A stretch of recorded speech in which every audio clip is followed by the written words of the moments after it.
Pernahkah terbesit di benak Anda bahaya yang mengintai di balik warna-warni lilin mainan buah hati Anda? Tim liputan kami pun melakukan penelusuran untuk membuktikan ada tidaknya kandungan logam berat dan zat pewarna kimia berbahaya pada mainan lilin anak ini. Berikut penelusuran tim redaksi kami.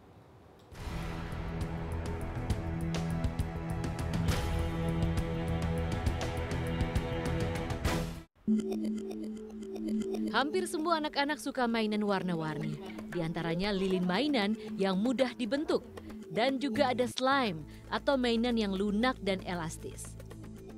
Kini mainan lilin hadir dengan beragam varian dan kemasan, serta dilengkapi sejumlah alat cetak. Anak-anak pun senang memainkan lilin menjadi beragam bentuk, meski punya segudang manfaat bagi tumbuh kembang anak. Para orang tua kerap khawatir akan material mainan lilin. Takut sih. Ya kalau dia pegang makanan harus dicuci dulu kalau mau makan atau apa mungkin cuci tangan aja. Warnanya juga kan takut bahaya. Dari baunya juga kan bau enak. Jadi gitu takut gitu. Tak sulit menemukan mainan lilin seperti ini. Mulai dari depan sekolah, sentra mainan anak, hingga pusat perbelanjaan ternama. Mainan ini banyak dijual dengan harga terjangkau. Penasaran, kami pun melakukan penelusuran untuk menguji apa saja kandungan lilin mainan ini. Kami membeli 3 macam mainan lilin di sejumlah toko dan pasar tradisional. Sampel ini akan diuji apakah mengandung logam berat, lumbung, atau timbal di Laboratorium Kimia Universitas Indonesia.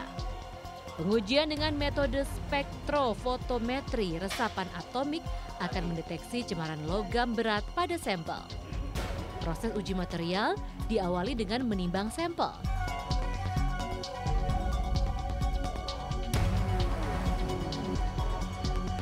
Setelah melalui proses destruksi atau pemanasan cairan bersuhu 100 derajat Celcius, lilin diukur dengan spektrometer serapan atom. Hasilnya, sampel 1 positif mengandung timbal dengan kadar 0,4 ppm atau part per million.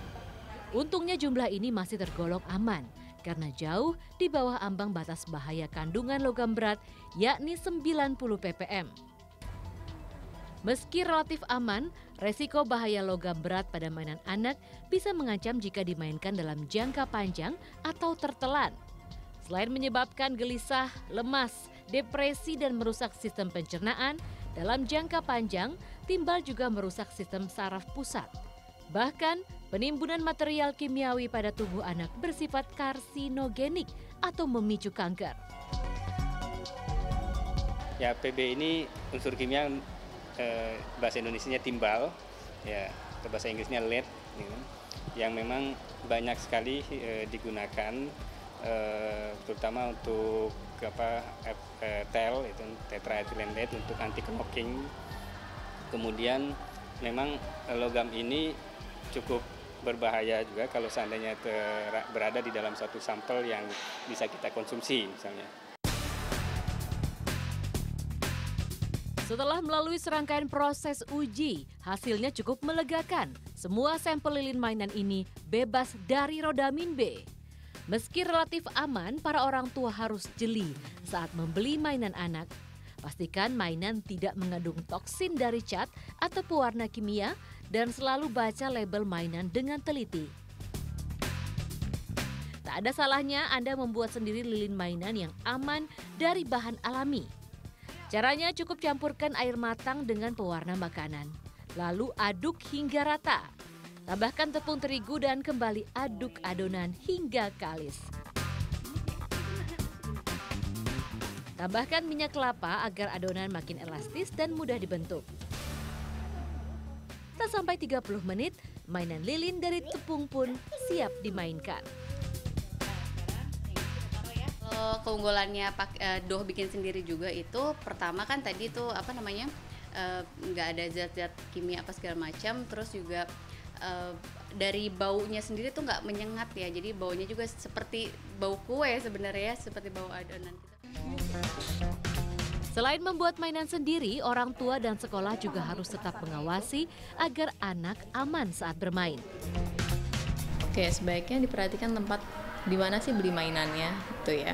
Jadi orang tua bisa kira-kira apakah memang ini sudah melalui standar tertentu apa tidak gitu. Kemudian kita bisa melihat dari apakah mainan itu misalnya mungkin menggunakan pewarna yang cukup keras sehingga tertinggal di tangan gitu kan, atau mungkin baunya terlalu wangi. Nah, itu yang bisa diperhatikan. Ajarkan anak untuk mencuci tangan setelah bermain dan sebelum makan agar tidak ada zat racun atau logam berat yang tertelan bersama makanan. Tim Liputan Trans 7.